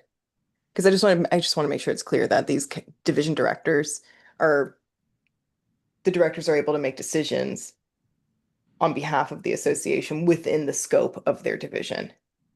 Right. Yeah, that would be like the scope of their authority would be outlined in the bylaws. Perfect. Okay.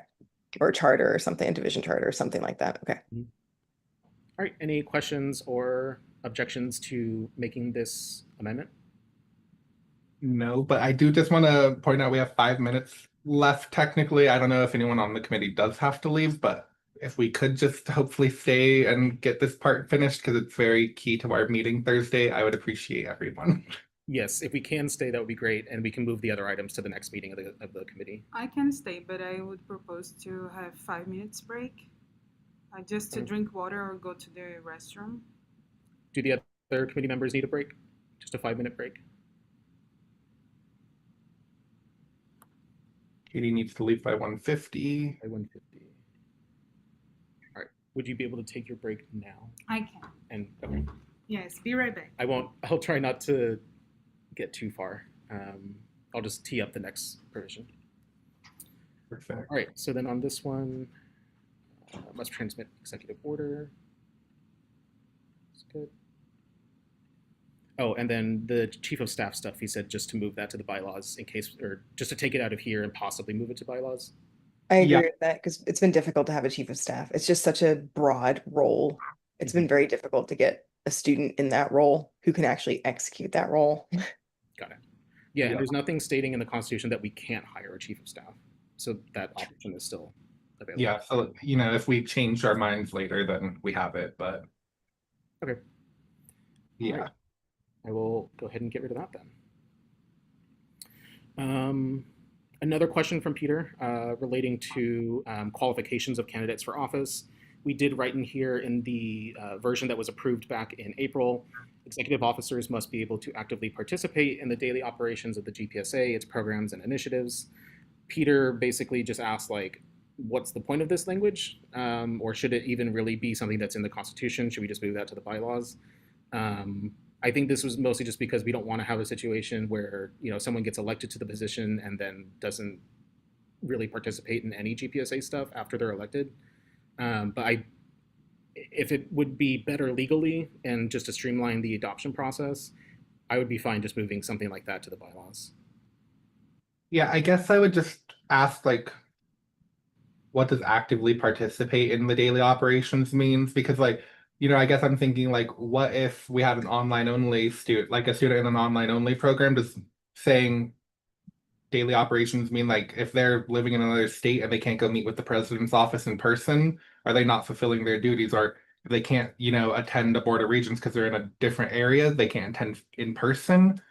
Does that mean they're not meeting their duties? Because Mhm. I think it's just based off of, like, who's elected is how things kind of change. Got it. So would we be okay with maybe That's a really removing? good point. Oh, Like the president is seriously, if they are an online only student, And never had that happen, but what if? mhm. and I guess the other question is actively, like, who's also going to be the person monitoring if they're actively participating in the daily operations? Like, would it be like who's saying yes, they're doing it perfectly, or no, they're not, is the question. Mhm. Got it. So would we be fine with just striking this language Mhm. for the Constitution? Yeah, we could put it in we can put it in the expectations of the role when people run for election. Yeah. That would be But bylaw stuff too. that's a really good point though about what if? Oh my gosh. Yeah, I would say let's strike it if the committee's cool with that. Yeah. Do our committee members any thoughts, yay or nay, on striking? No issue on striking it. No issue on striking it. Okay.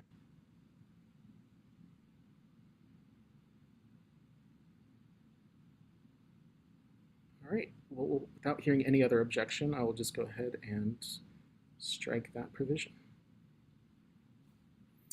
All right. What is next? So now going down into line of succession, let me just. Sorry, I just wanted to point out the thing on elections. If you go up a little bit, Mhm. here's my question. I think we've talked about, I don't know if we've talked about this before. GPSA membership consisting of all currently enrolled graduate professional students shall elect the executive officers in the month of April. We're keeping it currently enrolled because there's a difference between currently enrolled students and matriculated students. Or like admitted students. So we're keeping it at the folks who are enrolled for that semester are able to vote for their officers. Or do we want to open it up to anybody who's been admitted and is still within their program? Peter recommended against matriculated or any other word other than currently enrolled. He strongly recommended currently enrolled on a legal basis. Because that Okay. way it's at least just, as long as you paid your $25 dues to GPSA, then you're an eligible voter. That's really the only requirement. Okay, cool, thank you. All right, line of succession. In the event the president dies. Yeah, I totally forgot that we had to consider that someone could possibly pass away in office, and I read that and I was like, oh, thank you, Peter, for reminding us that that's the thing. Oh, hey. Mhm. Not only if a president or anyway die, but what about international student that could have the visa revoked? Oh, like a deported student. Mm-hmm. Yeah. It's a reality, right? Yeah. Would they be able to execute their duties abroad? That's interesting. Maybe. Well, It depends. okay, but that's a real question because But they're not, they don't have a visa, they're not allowed to be a student, right? Mm-hmm. Well, they could be an online student, couldn't they? Like if their program was willing to let them finish remotely. But then the other question that also comes to open meeting law, if there has to be at least a hybrid option, the elected official, the president would have to make sure that there's at least a person in the meeting room. I don't know how that works. And what if the officer doesn't enroll in classes? Yeah, what if they take a gap semester? I don't think there's anything against that in the Constitution. But that could be a bylaw that, like, if you're not actively enrolled, then you would have to step down or resign. That Well, could we be would have to be, like, if they're still able to do the things. Let's just Yeah, say but- we're not going to penalize somebody if they need to not be enrolled in credits for a semester. yeah. Yeah, because like what if they get put on probation in their program? Like say they just We get can't do elected, but anything then, about it.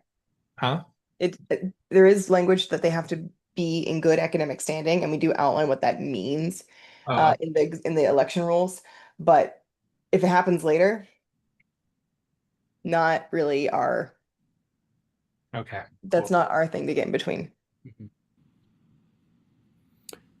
So then the question here on this one, actually, no, there's no question. I just wanted to brief you all, I guess, on this one. So Peter's suggestion was just I add another clause that says that both the executive officers and the chair of the council have to be notified via written declaration if it's not a death that causes the vacancy.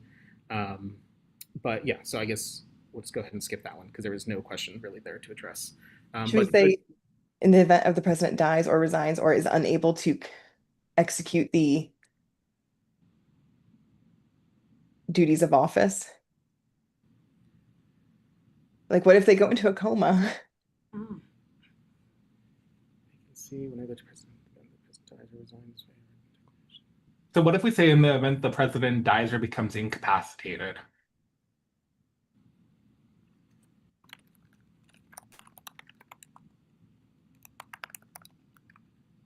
And then that covers coma, car accident, hand about- decapitated. In the event of the president's death, incapacitation, or resigns via written. In event of the president's death, incapacitation, or resigns via written declaration. Still morbid. But it's, yeah. Wow. Didn't even think of that. There we go. All right, are we good with that change?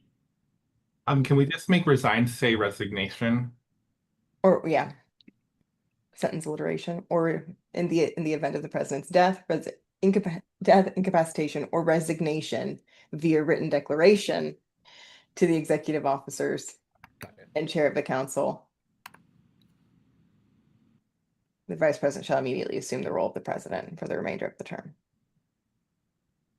All right, in the event of the president's death, incapacitation, or resignation via written declaration to the executive officers and chair of the council, the vice president shall immediately assume the role of president for the remainder of the term. Good with Cool. that? Yep.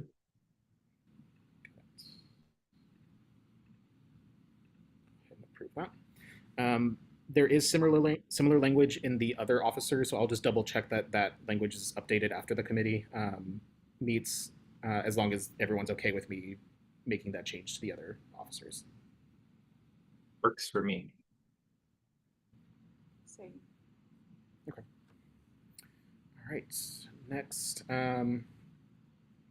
So we did have a question again from Peter, this time in the event of a vacancy following an election of officers. So in the event of a vacancy in either the office of the vice president, the treasurer, or the secretary occurring prior to March 1st, or sorry, that's not elections. The next one is elections, subsection 3. In the event that no person is elected president in an election, the elected or appointed vice president shall assume the office of the president for the full term.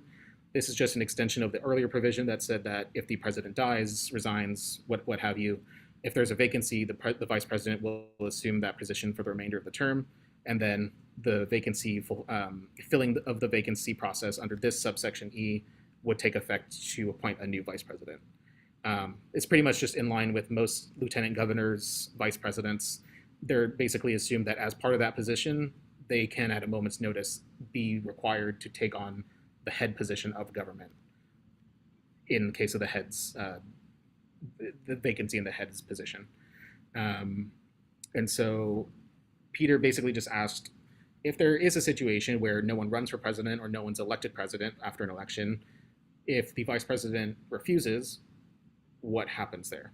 And so one option that I thought of was just to offer under subsection A here, if the vice president refuses the position of the president under Article 3, subsection 4E3, which is what I just read earlier, the process outlined in Article 3, Section 4, being just this broader section for filling vacancies, would apply. So it's basically, we assume that the vice president will take on the position of president in this case, but they can refuse it if it's the result of an election. If it's the result of like a death or a vacancy after the election has already occurred, then that early provision would still apply and they're required to take on the position of president. But this would be the one opt-out. I like it.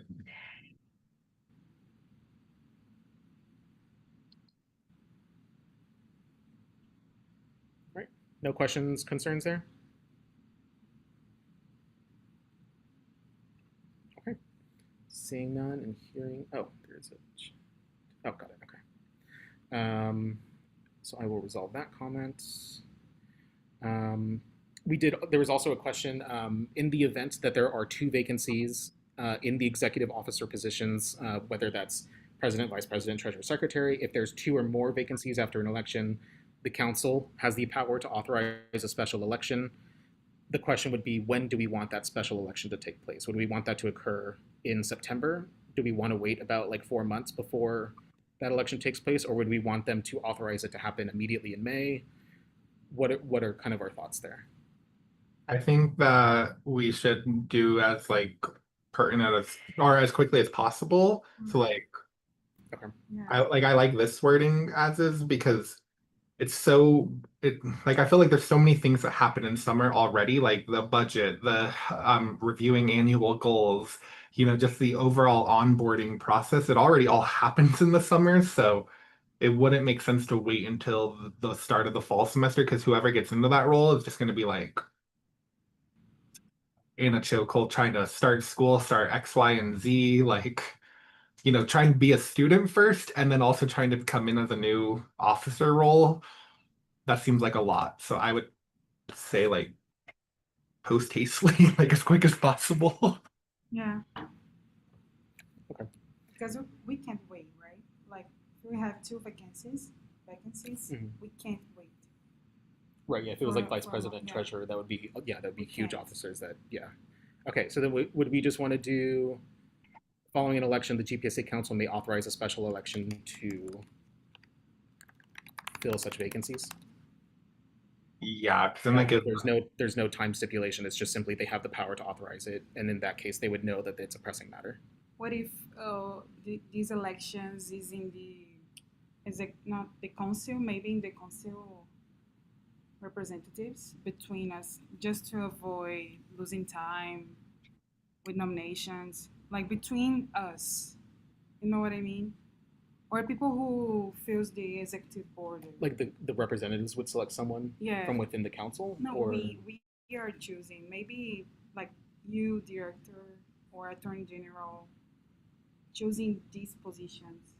The elections will be like indirect election.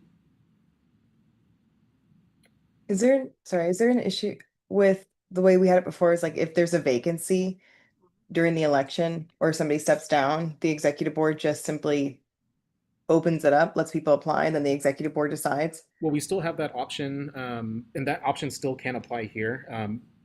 This specific language would just say that if there's 2 or more vacancies, that a special election could be authorized, but there's no requirement that a special election has to be authorized. It's just may authorize, not shall. I think we go with the other default language that the executive board can appoint somebody. And then if that executive board decides that they want to do an election, it leaves them available to them. That's what Like they can decide that on their own. But maybe we could suggest it in a bylaw or something, but I just don't want to. Okay, yeah. It's almost like we're proposing an option. But I think we already have a process in place. Like the executive board they're empowered to fill those vacancies and we just call it a day. Okay. So then, okay, I'm just trying to see how to edit this one. So we can do, so would we all be okay with striking all of this language that's currently highlighted for the special election? We'll just move that to the bylaws later if we want to. And then we would just have it read so that subsection 3, in the event that no person is elected,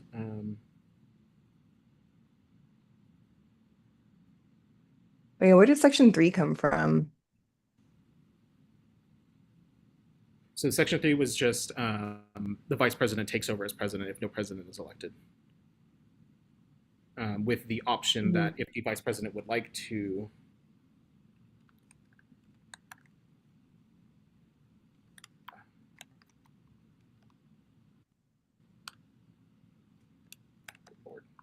there we go. So it would now be subsection 2, 3, and then sub A. In the event the president is not elected, vice president becomes president, and then the option, the vice president can still refuse it, and then the process for filling the vacancy would just default to this broad section. So in the event the vacancy of either officer, vice president, treasurer office becomes vacant, shall conduct fill vacancy for the remainder of their term. Okay, so going to Article Section 4, subsection 1, it would go to that. Correct. So yeah, it would default to the vice president becomes president, but the option to refuse it if that wasn't their intention when they ran, basically. I like that. I think that's perfect. That way, if they get elected, they're just like, what? Right, No. All right, any Giving him comments an or out. questions? Any comments or questions from the committee? Are we good to authorize that? All right.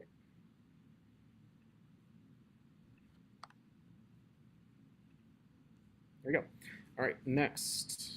There's only a handful more, so please bear with me. We're going to try to quickly get through. Quick question on number of faculty advisors. Currently, it says that we can have a minimum of 2, or we're required to have a minimum of 2. Do we want to impose a maximum number? Or are we fine with just keeping minimum? I like keeping just a minimum because who knows, there might be a time where we just need more help because we don't have a bill and we don't have a Columbo and we just need multiple people to help us out. Like I just don't want to limit us. So. Yeah, I mean, what if a council in the future wants like one advisor from every college? I mean, I wouldn't want to stop them from doing that or something. Yeah. Okay. Any strong feelings either way here then? Does it have to say may? Just appointed by the executive board. I like may because then they're elected and they immediately have to figure out who their advisors are. Okay. It's just there's an established timeline. Okay. All right. Next. So, okay, this is hopefully going to be a short discussion, but I tried to fix a lot of this on the back end. The grievances and removal procedures, the current language is very, very outdated. It's from like 2008, and it references an organization that doesn't even exist anymore in Nevada for like legal counsel, and it's all over the place. So what we did, and under Peter's recommendation also, I simplified a lot of this language. He really only wanted us to have a couple of things in the grievances section, in the grievances article of the Constitution. One just being the scope of the procedure, who's subject to it, who can be removed from office. Section 2 would be, oh, where's my section? Oh, section 2 would just be a summary of the procedure, which is just like, hey, a committee has to be created. Here's the chair. Opportunity for 5 members of the council have to be appointed to the committee. And then all notices of grievances filed, hearings, and meetings of the committee are subject to the parliamentary and legal provisions that we outlined earlier about open meeting law, Nevada Constitution, stuff like that. So that's just the overview of the article. And that was just sort of like my comments here. I'll delete that image a little later. But the first question here, there was a question of who has standing. Can anyone just start a grievance process, or do we want a specific number of people? And so I thought if we just anchor it to 10% of the membership being 3 representatives of the 25, then we could just have it that if 3 members sign a petition, that could trigger a request for a grievance review. I guess, do we want to, like, I feel like saying three, like, again, because what if we don't have, like, what if one year we don't have a full council? Like, I like the idea of saying 10%, which Okay. then it's just a simple math equation on like the off chance we, change things in a decade from now and we say, hey, we actually do want 51 representatives again. Like, then I think that percentage is just a little easier. Should it be like 3% of, elected? Or actually, we use representatives to mean elected, so we could just say petition signed by 10% of the representatives Okay. may request that the chair place on, may request. It doesn't trigger that it has to be scheduled, but that they can request it. All right, any questions there on that edit? No.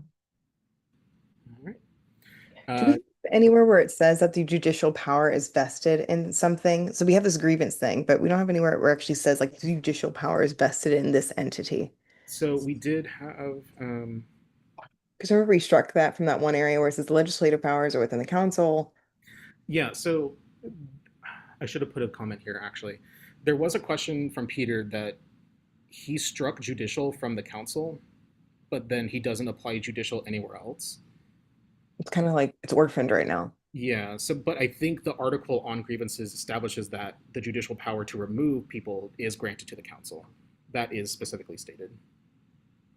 That they have the power to adjudicate charges, remove people from office, sanction them, however they want to deal with that situation. Should we put it back up there then, legislative and judicial? I would be fine putting judicial back here. It was just Peter's recommendation, but I like keeping judicial there. Yeah. Like the whole reason we don't have a judicial branch is frankly just we don't know if we can operationally sustain a third branch.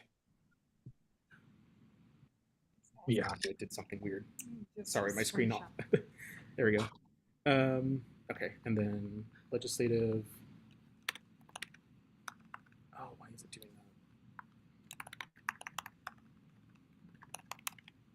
Okay. All right, so then back to the grievances.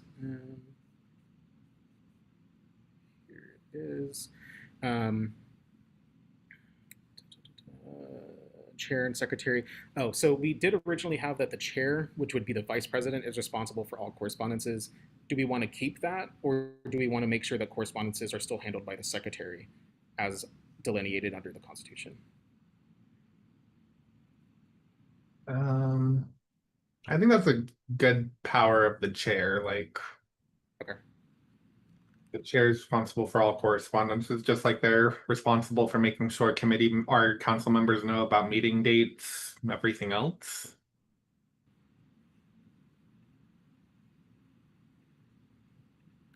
All right. Yeah, I think chair was a reasonable person. Do you want to just clarify this, the council chair? I don't know if that's necessary, but do we want to? It would be chair of the committee. Chair of the committee? My bad. That's what I meant.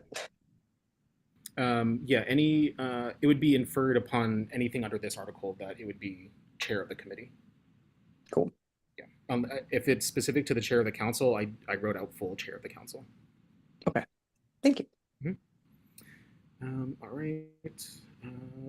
Membership of the committee for grievances. Do we want to make it just representatives, at-large members, or a mix of the two? Do we express what an at-large member is in the Constitution? Yes, it's anyone who ran for the GPSA council but was not elected are immediately the at-large members if they wish to be an at-large member. So how we currently treat at-large members, where they can just join in and provide discussion? Is that practice no longer going to be a thing? For the general public, I'd say no. Katie, I think you had to go at 1:50. You're free to go now if you need to. I think we'll still have quorum, at least for another few minutes. But to your point, Nia, yes, we're going to do away mostly with the like anyone can join type system and make it more like as long as you are devoted to actually running for office and have like an interest in serving government, then you are sort of allowed to join those meetings. Members of the public can still give public comment and comment on anything. But the general power to chime in as a member at large would be only for those that ran for office, lost the election, but are still granted that opportunity to join as like a debate member, basically. And what about like committee chairs? Committee chairs, anything committee would be held internally by representatives. Or actually, that would be a question of the bylaws, who can be on committees. Okay. In accordance with the bylaws, the GPSA Council will appoint 5 current representatives and or at-large members, Here I would voting members on the committee. Let's save at-large. I would like to really clean, make sure that at-large members are defined Mhm. in the bylaws. Yeah. Because right now it's kind of wishy-washy. And honestly, here, I think it should just be current representatives. Okay. I only say that because representatives and executive board members are elected, at-large members lost their election, so that it's kind of saying like the people didn't ask for you to be in charge, so why would we let you remove people that we chose to be here? Yeah, I was kind of leaning towards like elected representatives themselves too. Perfect. So are we good with striking at-large members and just keeping it the original current representatives? And we like keeping it at 5. That's 20% of the 25-person council. I Okay. like that. Cool. And then there was a question Peter recommended, instead of having like a resignation process in case of conflict of interest or anything, that we just automatically appoint alternates to the committee in the event that anyone has to step down or something like that. Do we want to set a number? Oh. Do we want to set a number of alternates, or do we just don't want to say like the council has the authority to appoint alternates to the committee? That. I think keep it clean. Yep. You just never know.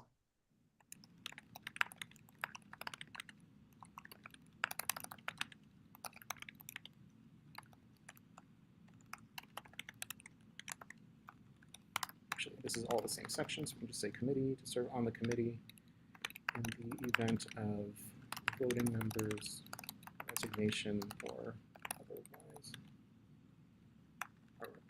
Or conflict of interest. Is that what you meant? Resignation, conflict of interest, or any other vacancy. Cool. Does that work? I think so. Sorry. Mhm. I'm not really here. I'm kind of here. I like it. Mhm. All right. We'll have to update the formatting on that. I'll do all the formatting stuff after this meeting so that we can just quickly get through, which is our last major question is right here, actually. So the actual process of the hearing, adjudication of the charges and stuff like that.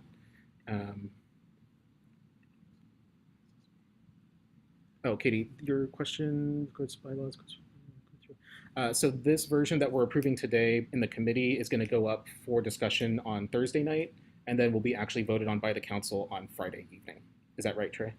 Yeah, so it'll be like Devin said, 2-part. I figured there's so many changes and so many council members have not looked at this before, so we can spend a good hour or so just on Thursday focusing on this, walking through changes, and then Friday we'll be voting on it, and hopefully it's a quick vote unless there's like amendments that need to be made. Oh, So yeah, I the thought that part was- expectation, sorry, go ahead, Nia. So the expectation would be that this is going into effect this year or fall of 27? So at our executive board retreat, that was all information only. So I guess we would have to still meet on when this should be affected or in put into place. I would say I'm confidently thinking it should go into effect starting for fall 2027, which will give current council members, their entire year that they've been elected to still write out their terms. It gives the exec board and everyone all of the spring semester to help make sure everything's set up and the processes are in place, and then have like a clean start to the fall semester for everyone involved. That is the goal anyway. If anyone has other opinions, again, it was info only. We didn't make any decisions because it was an info only item, but I think that's a good idea, or possibly like, I don't know. I think fall 27. Yeah, I think that's a good timeline. All right, so then the question on here regarding procedure, it was Peter's recommendation that basically a lot of the language we had regarding how the actual grievance process is carried out just goes into the bylaws. all we really need in the Constitution is just saying that this process is available. Here's like the jurisdiction of it. Here's like the legal requirements that we have to follow to like provide notices of grievances filed, how the hearings and meetings are conducted. I had to add another clause here saying that the secretary needs to keep UNLV general counsel generally informed of grievances being filed, because general counsel has the authority to provide legal advice to GPSA in that event. So pretty much this entire section, I just wanted to double check with you all. I will delete it from here and have an expectation that this will be brought up for bylaws amendments once the Constitution is adopted. I like that. I guess my only question on item D right there, the secretary shall notify. What if it's a grievance about the secretary?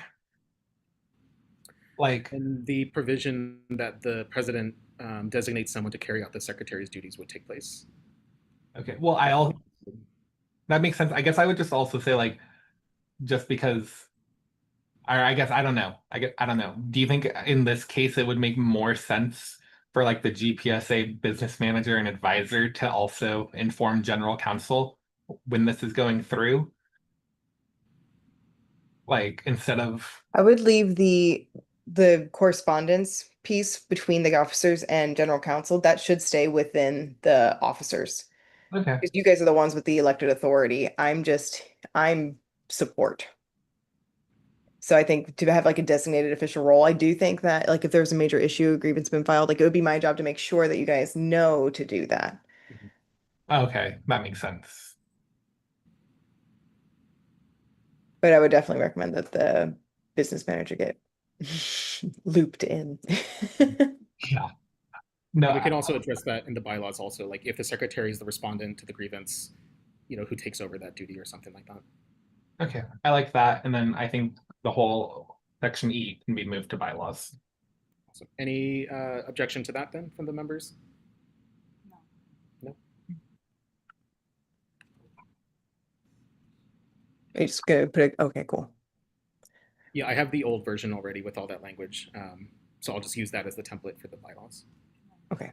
And then Article 6, records of the GPSA. This is a very short one. Basically, a lot of the language we had there originally, Peter just recommended we put that into the bylaws because there's like specific policies or technology that we had written down that it's far easier to change a bylaw than it is to change the Constitution.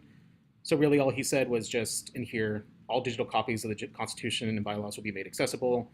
A physical or digital copy of this Constitution and bylaws, sorry, I don't know why there's double words there, shall be made available to anyone upon request and posted to the GPSA website. That is, that's good. Mhm. All right. And there's not really anything else to do there. Sorry, Devin. Mhm. Again, do we want to say just be made available to anyone upon request and posted by GPSA? Because again, what if Nia's point in 5 years we don't have websites, we have holograms, or we don't have XYZ, or the internet breaks down and we all move back to paper, pencil, everything. Oh. What was the language we used earlier and posted, whatever the language we used before? Posted prominently. Oh, wait, like in a prominent location? Yeah, I like that. In a prominent location, that's what it was. Oh, we did have website here as well, but that's for secretary's duties.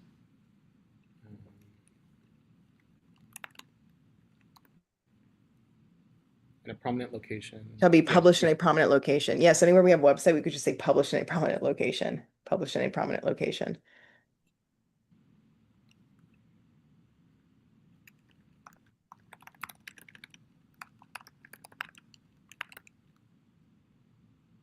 Mm-hmm. All right, I'm good with that.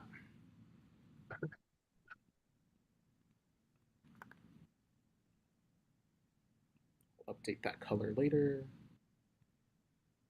Then we could do like, are you guys okay if we do like a control F later and look for anywhere else there's like the word website or anything specific like that? We could just change to prominent location. Mhm. Okay. All right, and then I think this is our last two little things. This was in relation to the constitutional amendment process. Again, Peter basically said that we just need the bare minimum for the constitutional amendment process. And so he liked everything pretty much that we had already here, but he recommended that the large language that we had on bylaws amendments just gets moved to the bylaws. The only thing we need here is just language stating that the council has the authority to amend bylaws, suspend bylaws, repeal bylaws, and those are all in Article 2 already. Section 2 of Article, I believe this is 7, just says that the bylaws may be amended by a majority vote, and that a 2/3 majority is required for repealing a bylaw. So sort of like easy to get into the bylaws, but hard to take it out sort of idea. It's more you need consensus to get rid of something than to adopt something. But that's the idea there. Is there any question or is there anything we want to add to the bylaws section? I guess my only one would be in section 1, subsection A, subsection 1, it says any member of GPSA council. Do we want to say any elected member of GPSA? Because like when we split, exec board and council will be different. So I do We could make that Make an amendment. representative. Yeah. like I do think the executive board should be able to look and say, hey, this isn't working, and propose it. I mean, like council and committees would still have to vote on it, but Yeah, or executive officer. Yep. Good catch, Trey. You almost got stuck. Yeah. all right, it was like I just don't want to be able to never make a change if I see something wrong. All right. Any other issues here then? Oh yeah, actually one last question. The original language that we have right now just says that a 2/3 majority vote of the entire council. It doesn't matter if it's appointed, elected, just the entire council, which assumes 51 in our case right now, or reduced think it's number for the 52. summer. What was that? I think it's 52 seats. Oh, 52 Well, seats. 54. Wait, it's 56 if you count the officers. There's 52 seats and 4 officers. I think for constitutional amendments, it should be 2/3 of council, of the entire council. Like, I would hate for it to be a time where there's like a meeting and only 10 people show up and we just barely met a quorum, and now 6 people can vote to move forward with an entire constitutional change. Like, I think it's council members' duties to show up to meetings, and when there's constitutional changes, like it should be heavily implied. And then Oh, I see what you're meaning though.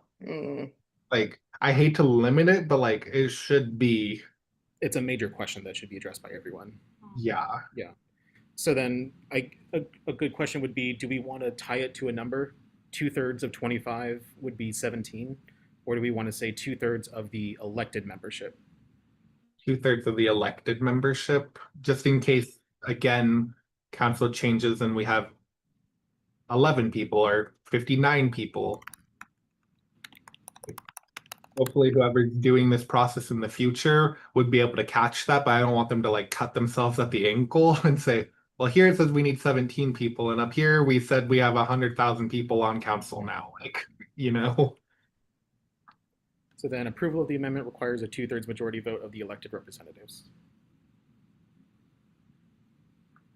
Do you want to clarify that means council? I'm just picturing in the future, people are going to say elected Oh. representatives. Is it officers? Is it? Yeah. Got it. Yeah. All right. Thank you all for for bearing with me. We got through all of this, the points that we definitely needed to talk about. And so, yeah, I will go ahead and consider a motion to adopt all of the edits that we just integrated into the Constitution. Do I have a motion? So moved. Okay, moved by Vice Chair Martins de Oliveira. Do I have a second on the motion? Second? Thank you. Second made by Committee Member Hollingsworth. I will move into a vote on the motion. All those in favor of adopting the edits that were just incorporated throughout this section, throughout this item 6C markup session, please say aye or yes. Aye. Any opposed, please say no or nay. Any abstentions, please say I abstain. Awesome. That motion carries unanimously. All right. I will go ahead and stop sharing my screen. We are quite over time, so I deeply apologize about that, but it was very important we got through this. So I will just go ahead and take us back into regular order. Robert's rules have been are now back in order. Agenda items 6D and 6E will be for discussion and possible action at the next meeting of the committee. Thank you all for getting through it today, especially item 6C. But I will now move into a period of announcements. Are there any announcements from any member present or from the committee? President Curtis Brown, for the record. I just want to say thank you guys. I know that this was so much work for you guys to do. And Devin, again, thank you for doing so much of that heavy lift. But this is going to go up to council, and hopefully it's our last round of revisions so we can see it through the finish line. I really do appreciate it. And then those other two items, I don't know when you guys are meeting again, but if I could just be invited also, I would like to be. And we'll see you guys next time. But those ones are also going to be some pretty big bylaw changes. So Yep. Yeah, of course. I'll reach out to the committee members pretty soon with like a time scheduler just to figure out what dates work for us throughout the fall semester. But that's really the only other announcement that I had. All right, I'll go now into item 8, which is public comments. Is there any public comment in accordance with the notation mentioned at the top of the meeting? We have no public comment in person, and we did not receive any via email. Seeing none and hearing none, I will now move into a period of adjournment, and this meeting is adjourned at 2:07 p.m. All right. Thank you so much, everyone. We'll talk to you again a little later this week. perfect. Bye, everyone. Thank you.